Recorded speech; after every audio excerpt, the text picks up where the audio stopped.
Hello, and welcome to the CDO Magazine interview series. I'm Girish Bhat. I'm with Acceldata, a data observability platform for the modern data stack. We have partnered with CDO Magazine, MIT CDO IQ, and the International Society of Chief Data Officers in a series of informative interviews. Today, it's my pleasure to talk to Ravi Prasad, who is the global head for data, AI strategy, and operations at Novartis, a leading pharmaceutical company. Ravi, welcome to today's session. Thank you, Girish. People call it 3 pillars of digital transformation. That's people, process, technology, or products. So success with digital transformation relies on 3 of those, or perhaps even more of those. So what we would like to understand is what are the best practices that Novartis has adopted in the people, process, and product areas? Now, I completely agree with you that people, process, and products is a perfect 3-pillar approach for driving any of these large-scale data or digital transformations. So at Novartis, digital and data have been at the forefront and center of our transformation journey. And we have been very fortunate about it. So for people, I would say we have been fairly lucky and fortunate to attract and retain world-class digital data and data science, AI, ML talent, and not just attract and retain them, but also empower them with the right environment, with the right level of creativity and the innovative environment.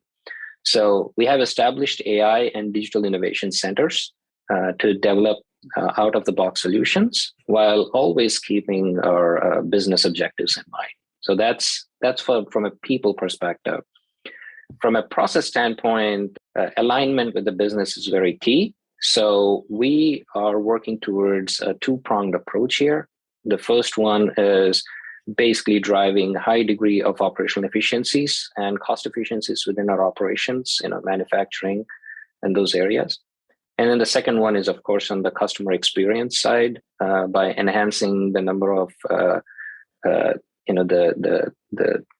proactiveness in which we can engage with them, and then of course reducing the touch points and enhancing the speed to serve. So I think those are some of the process related improvements that we're working on. I mean, a good example there is how do we drive operational efficiency with our R&D processes, in the pharma drug discovery and drug development side. Then you have the last one, which is on the products and technology side. We have invested heavily on both on the infrastructure side from a multi-cloud environment perspective, and then on multiple open source and on multiple vendor technologies, both from a data and data science perspective, multiple accelerators, and all these are helping us. And then, of course, the strategic partners to help us actually build this amazing journey on technology and products. I would say that we are fairly early on our journey. So, more focus has been on people and process. And as we expand on this, we will see how can we transform and build ourselves into a more product-based organization while we are servicing our businesses. That's fantastic, Ravi, because often people start the other way around. Everyone geeks out on technology and starts talking about, let me build my stack, my AI center of excellence and programs or practices, and they lose sight of what is the business outcome, the alignment with business, and then it often leads to, let's say, not so very happy outcomes. That's fantastic.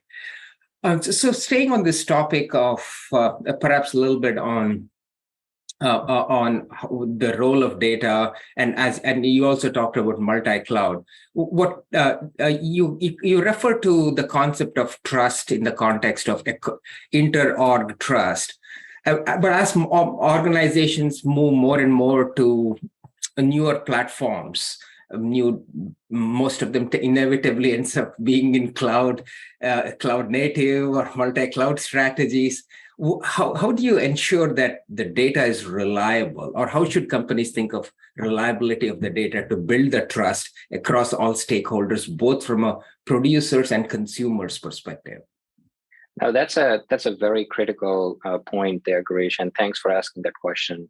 So, in order to drive trust with our data, we basically look at four key steps, and I would say that these are fairly generic across the organization and something we have been able to do pretty effectively. The first one is actually establishing a pretty robust internal data lifecycle process and data pipeline. So ensuring that we have a fully vetted out and a good established lifecycle and data pipelines from all the way from data acquisition to harmonization to curation to enrichment to access and of course the consumption mechanisms as you have explained earlier. So what this does is it actually helps with the authoritative data source validation because that's very important. So that's the first step. The second one is ensuring that the data undergoes a stringent privacy, security, and ethical standards. So we have our privacy and security controls, and we're working towards building up our data ethics white paper, which we'll be publishing soon. And then, of course, on the ethical standards of the data, both from data and data insights perspective. And this we apply to our internal and externally acquired data also. So it's not just about how we look at our own data, both mastered and transaction data, but also any data that we acquire from external sources. So that's the second part. The third part is the high applicability readiness. So what I mean by that is the amount of effort that is required by business and data insights team, whether these are your typical data science or AI ML teams, to leverage the data. How much effort is required, and how much can we reduce that? Because end of the day, that's what drives a lot of trust towards the data coming from the central sources. So, in other words, I would say the accessibility of the data needs to be very high quality, and we spend quite a bit of time and effort and relevancy towards driving that quality management of the data. And any kind of time required for data cleansing by our consumption stakeholders, because that's another big issue that takes place is how much time is a typical data scientist or a business stakeholder actually spending on either wrangling data or curating data for the work that they have to do. It's usually pretty high in most companies, and that's an area to work towards. So, and then of course the last one is having the transparency and trusted relationship, with the cloud and the external data platform providers, but whatever that we leverage. All these things, I would say that the trust on the data actually helps with streamlining, the investments that are made into these various digital and AI initiatives. The better the data, the more you can justify the value of some of these investments. Perfect. I'm already looking forward to the white paper, Ravi. I won't put you on the spot and ask you when it's going to be available. So that was great. So you talked about pipelines. So today, everyone in data talks about pipelines. That's the coolest thing for any data practitioners now. The more I hear from you, it's very clear that Novartis is possibly has hundreds and thousands of maybe tens of thousands of pipelines, data pipelines. So the question for you, Ravi, is how do you manage this data pipelines, and also what's the role of emerging technologies like AI or ML with regards to managing the pipeline as well as creation of these new pipelines? Now that's a very, very good question again there. So Novartis has many data pipelines, and as you might imagine, and with the digitalization of our newer services, we anticipate these pipelines to grow exponentially. For existing pipelines, we are looking to leverage, machine learning and other data science methods to automate and scale, some of the functions within the pipeline process. Like the gathering of the data, harmonization, How do we transform by wrangling of the data? And then, of course, cleansing and anonymizing is a big ticket item there. And then, of course, all these moving downstream systems, moving them to the downstream systems and applications. So that's where we are looking and exploring how we can leverage and automate those pipeline processes. Now, the key here, I would say, is the reusability piece. And that's where the true economies of scale will start applying.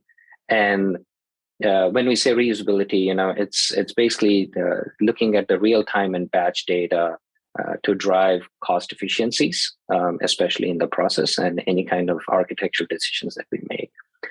I'll give an example that we are exploring right now. Like, for example, we look at machine learning to develop clustering of healthcare diagnosis related group, what we call as DRGs, these codes to ensure consistency and completeness of DRG submissions, which is a big thing, as you can imagine.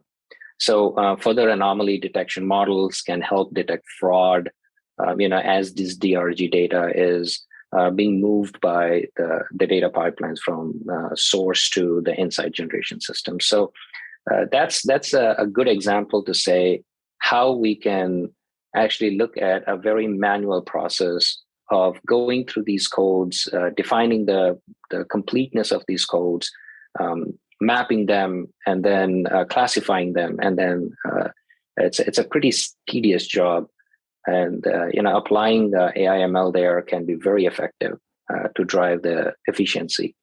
And again, as part of this, we also look at what are the various architecture models that we use, whether it's a real time or it's a batch process, like the Lambda architectures and things like that, and which is fairly generic in various organizations. Thank you, Ravi.